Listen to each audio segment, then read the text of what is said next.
I'm Darren McGrady, the Royal Chef, former chef to the Queen, Princess Diana, Prince William and Prince Harry. And today I'm going to be making a framboise Saint-Georges. Framboise means raspberries in French.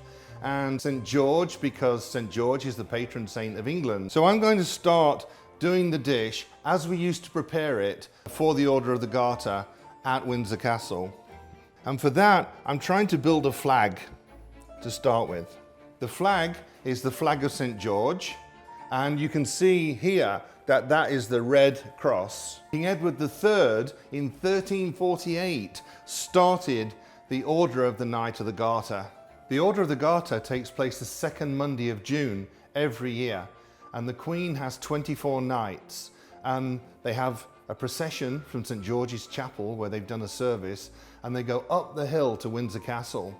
Then it's this amazing lunch, the Garter lunch, in the Waterloo Chamber at Windsor Castle. The framboise St. George, the raspberry marquis, is actually served all the way through the year, all the way through the season, especially at Balmoral Castle, where they grow the most amazing berries. Balmoral Castle has the most amazing gardens, and one of the things they grow there is incredible berries: strawberries, raspberries, blackberries, red currants. Amazing berries. I think the Scottish raspberries are probably the best in the world. I really do. The flavour, the taste, the way they're so dry and hold so well. And because they were so good, whenever the Queen and the royal family were there, they'd eat the berries from the garden all through the summer. The Queen's at Balmoral for 8 weeks. And she would just enjoy with her guests that royal produce. And she can order foie gras and caviar and things like that anytime she wants, but for her to be able to have berries from her garden and then serve them to her guests, I think that's something special. I think that actually means something to her. I remember being at Balmoral, and it was afternoon. I'd been out walking, and I looked over at the gardens and I saw people picking berries, and I thought, that's interesting. I walked across there and I saw the Queen and Princess Margaret picking berries. And I couldn't believe it. The Queen picking berries in the raspberry cages. Later on that day, they were on the table, and the Queen said, will you make a dessert with the raspberries that we picked tonight? For her, it must have been so much fun and so much pleasure to share with all the family and the guests that her and Princess Margaret had picked the berries for dinner tonight. It's already coming together. You can see the cross. All we need now is the filling to put in the center. We'll mix a little of the raspberry puree with the cream and some sugar, and that will go in the base. And then we'll put some whipped cream around the top just to create that flag.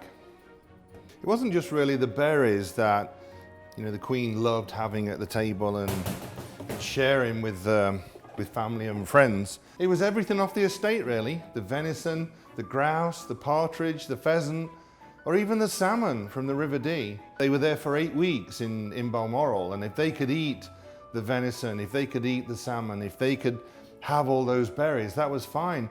We go a week where the Queen was having strawberries and raspberries every night, and she loved it. But if you sent strawberries up to the Queen in January, it's like, off with your head, off to the tower.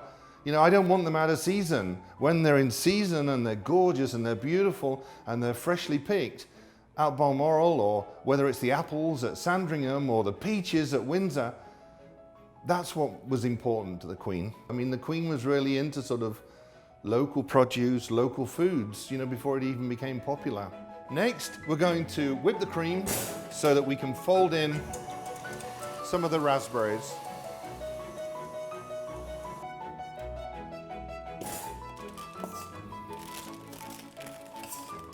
Now with the rest of the cream, I'm going to add some raspberry puree in there, along with some sugar, and then start to make the fall. I said for long enough about how much the Queen loves chocolate. She does, she loves those chocolate desserts. Another of her favourites were the peaches that were grown at Windsor Castle. Beautiful white peaches, and so full of flavour and so full of juice. Even when the Queen was at Balmoral Castle, some 800 miles away, she'd have the peaches sent up to Balmoral Castle on a weekend just so that she could enjoy them. And we'd make peach melba and peach ice creams and sorbets and They just go up on their own as a dessert dish. So she loved the berries, she loved the fruit, she loved the apples from the Sandringham estate. We used to make amazing tart tatans with the apples from the estate at Sandringham. You know, often the Queen would just have, instead of pudding at night, she'd actually have just a little bowl of berries with some cream, maybe some cream from Windsor, from the beautiful dairy cows down there. So that's the raspberry fool. Smells so good, those berries, and tastes good too. Now it's time to build our flag. It's all about not getting the fool into the berries and making that line of the berries look perfect. It is for the Queen after all. It wasn't just the Queen that went down to the gardens picking berries, and with Princess Margaret, other royals would go down there too, especially in the afternoons at Balmoral.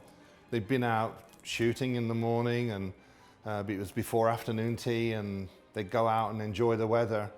Prince Philip often used to go down there, and he'd be picking away at the plums. He loved the Victoria plums, which were amazing as we sort of went through into the fall at Balmoral. Now it's time for the cream around the top.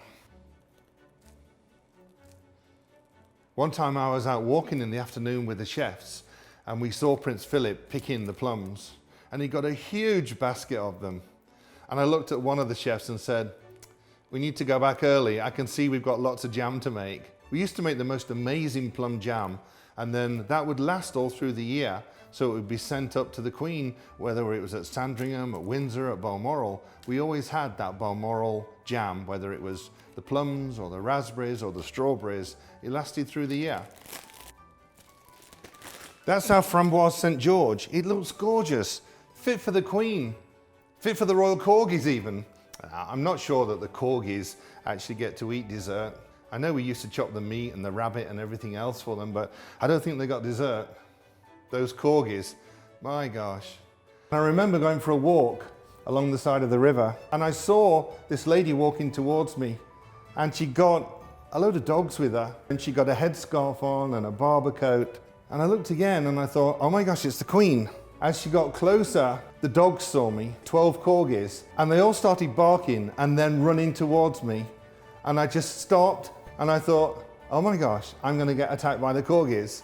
I'm not gonna get to see the Queen after all. I turned and I went running the other way, and the Queen started laughing. Can you believe? The Queen was laughing at me running away from the corgis. The worst time, I think, apart from being chased by them at Balmoral, was probably on the Queen's flight, when they used to come and lay at your feet, and you got your nice suit on because you were traveling with the Queen, and you'd get dog hairs all over you. You couldn't scoot them away because the Queen was just like a few seats ahead, and if they yelped, then you were in trouble. It wasn't just the royals that picked the berries, the chefs had to as well. Especially on barbecue nights, Prince Philip would come down to the kitchen and he'd say, oh, there's lots of strawberries in the garden I noticed this afternoon. Let's do an Eton mess to take out to the barbecue. And it was already 5 o'clock, 5:30, it was getting dark. But for that, it meant all the chefs had to leave what they were doing, and we jumped on bicycles in our chef whites, and we'd cycle down in like one big formation down to the garden, and we'd go in there picking at the strawberries. Of course, that was fun, we got the ones we wanted, but then, chefs being chefs, we'd start strawberry fighting. And so the first one would throw the strawberries, and by the time we all got back to the kitchen, it looked like we'd just come out of a war scene, these white chef coats with berries over us. I know we shouldn't have done it, but it was fun. Imagine being served that once you've done an Order of the Garter ceremony, and you've just been promoted and made a knight by Her Majesty. Time to taste. Where to start? A little of the fool, a few of the berries,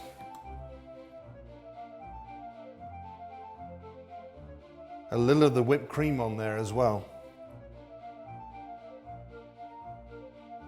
You know, the motto of the Order of the Garter is Honi soit qui mal y pense. It's Latin, and it means shame on him who thinks evil of it. Nobody's going to think evil of this, are they?